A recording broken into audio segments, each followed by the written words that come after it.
Hello बच्चों, स्वागत है आपका मेरे यूट्यूब चैनल पे। आज हम शिक्षा निदेशालय द्वारा दी गई क्लास 8th की वर्कशीट 29 डिस्कस करेंगे। सब्जेक्ट है बच्चों इस वर्कशीट का सामाजिक विज्ञान इतिहास और डेट है बच्चों इस वर्कशीट की 29 जनवरी 2021। यहाँ पर आप अपना नाम लिख देंगे, यहाँ पर आप अपने कक्षा अध्यापक का नाम लिख देंगे। तो बच्चों वर्कशीट को स्टार्ट करने से पहले आप सबसे मेरी रिक्वेस्ट है कि आप सब मेरे चैनल ऋषभ कंप्यूटर क्लासेस को सब्सक्राइब कर दें जिन बच्चों ने अभी तक मेरे चैनल को सब्सक्राइब नहीं किया हुआ है।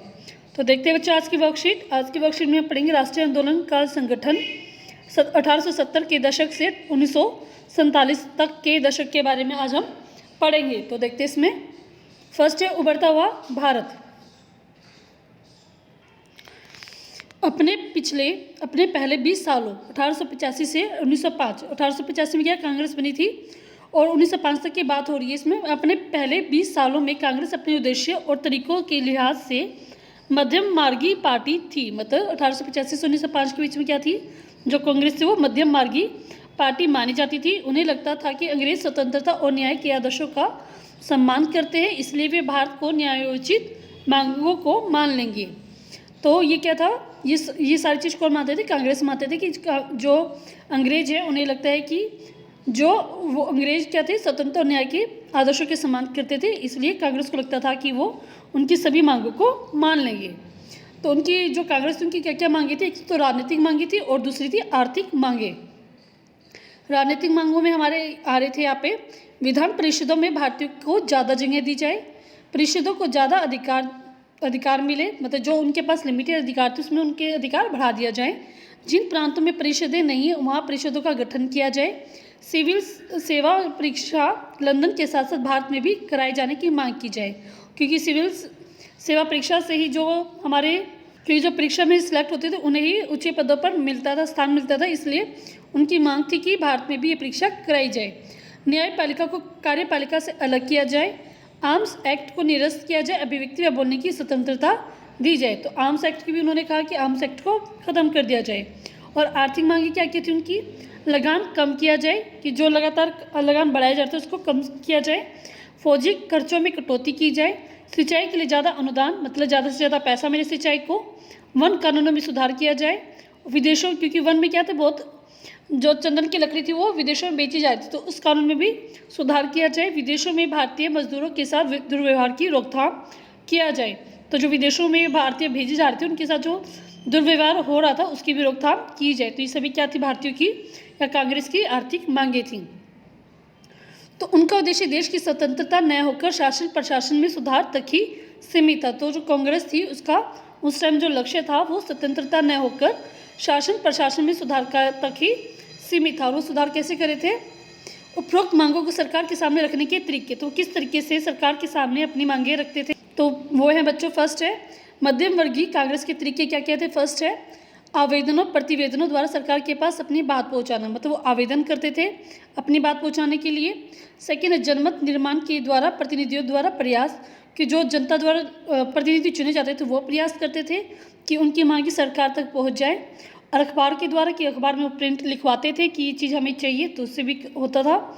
और नेक्स्ट है लेखों के द्वारा वो अपने एक लेख लिखते थे। भाषणों में अंग्रेजी सरकार के कानून की निंदा करके और भाषण देते थे, जो कांग्रेसी के नेता थे वो भाषण देते थे ताकि जो अंग्रेजी सरकार तक उनकी बात पहुंच जाए। ठीक है, अब हम करते हैं इस वर्कशीट के क्वेश्चन आंसर। आपके विचार में आरंभिक वर्षों में कांग्रेस ने विधान परिषद में भारतीयों को ज़्यादा जगह देने की मांग क्यों की होगी। तो देखते हैं क्यों की थी। आरंभिक वर्षों में कांग्रेस ने विधान परिषद में भारतीयों को ज़्यादा जगह देने की मांग की, क्योंकि उन्हें लगता था कि इससे वे अपनी मांगें बेहतर तरीके से रख तथा मनवा पाएंगे। मनवाएगा, ठीक है, मनवा पाएंगे, क्योंकि उन्हें लगता था कि ज़्यादा लोग होंगे उनके भारतीयों के ज़्यादा भारतीय अगर विधान परिषद में होंगे तो वो ज़्यादा भारतीयों के लिए सोचेंगे और वो अपनी बात अच्छे से रख पाएंगे और अपनी बात मनवा भी पाएंगे। तो इसलिए वो ज़्यादा चाहते थे कि भारतीय के लोग विधान परिषद में ज़्यादा से ज़्यादा हो। नेक्स्ट, अभिव्यक्ति की स्वतंत्रता की मांग आरंभ से ही एक प्रमुख मांग क्यों थी। अभिव्यक्ति क्या होता है, जिसमें हम अपने विचार अच्छे से व्यक्त कर पाते हैं, तो वो प्रमुख मांग क्यों थी।